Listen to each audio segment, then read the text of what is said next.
आज हाम्रो सयपत्री ग्रुपको चाहिँ फापरको फुरौला पाक्दैछ। अनि डढेन? आज सेकेन्ड डेको है यो चाहिँ। भित्र पाउने फापरको फुरौला बनाउनु हुँदैछ। अन्त के छ हाम्रो आजको आइटमहरू? मोमो छ है। मोमो के को? कोदोको मोमो हुन्छ। त्यहाँबाट यी अचारहरू छ हो। न्युटेलाको अचार छ। न्युटेला पाउँदो रहेछ नि है? सानो खालको पाउँछ नि। त्यो काट्नु पुरा झमेला कि ठुलो त। अन्त चिकनको अचार छ, फिसको अचार छ। यो चाहिँ हाम्रो सयपत्री ग्रुपको स्टल हो। यही बनाउनु हुँदैछ। यो आज चाहिँ सेकेन्ड डेको नुलम सेकेन्ड डे।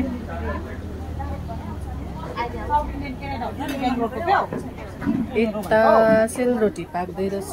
क्यानाडा के पो भन्यो? कर्नाटका हौ। कर्नाटका भन्दै थियो। कर्नाटका क्यानाडा हुन्छ नि उनीहरू साथ थियो। साउथ इन्डियन हो। यतिको बनाएर राखेको रहेछ सबै।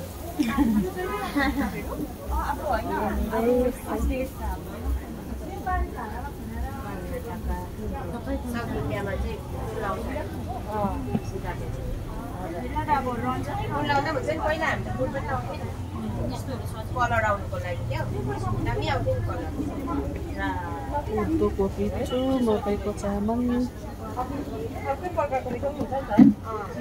रेडिमेड होममेड फ्लावरहरू, झोलाहरू छ।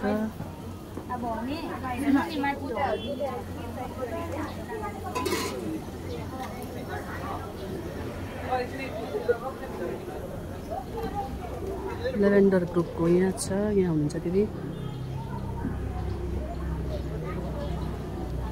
यहाँ फ्लावरहरू छ। यहाँ हाम्रो टासी सरले हेर्नु हुँदैछ, चेक गर्नु हुँदैछ टासी सरले कस्तो पकाउनु भयो भनेर। कोदोको मोमो रहेछ यहाँ। यहाँ धमाधम बनिँदैछ कोदोको मोमो।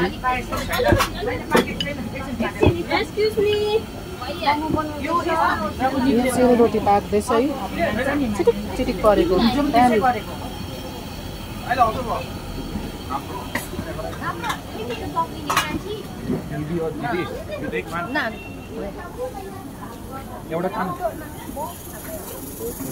यहाँ सामान लिएर आउनु हुँदैछ। यता के पाक्दैछ भने कोदोको रोटी पाक्दैछ यहाँ। पुरा अर्ग्यानिक, एकदम प्योर अर्ग्यानिक। यहाँ हाम्रो रिना बहिनीले बनाउँदैछ। यहाँ चाहिँ सनसाइन एसएसजीले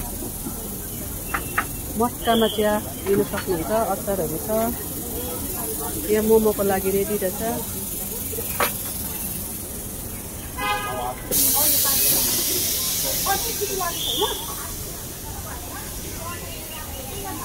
हाम्रो सृष्टि ग्रुपमा चाहिँ यहाँ पुच्का पनि पाउन सक्नुहुन्छ।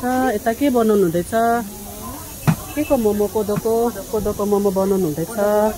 मिठो मिठो कोदोको मोमोहरू खान आउनुहोस्। कोदोको रोटी पनि बनिँदै रहेछ। यहाँ बेल्नु हुँदैछ। हाम्रो एसएसजी टिमकोहरू एकदम एक्टिभ हुनुहुन्छ। कोदोको रोटी यो चाहिँ आज एसएसजी को चाहिँ नुलन डेको सेकेन्ड डे हो। आज सेकेन्ड डे हो। आज चाहिँ 6 दिनसम्म कन्टिन्यू हुन्छ। हजुरहरू सबैजना आएर यहाँ मिठो मिठो अर्ग्यानिक खानेकुराहरू खाइदिनुहोस्।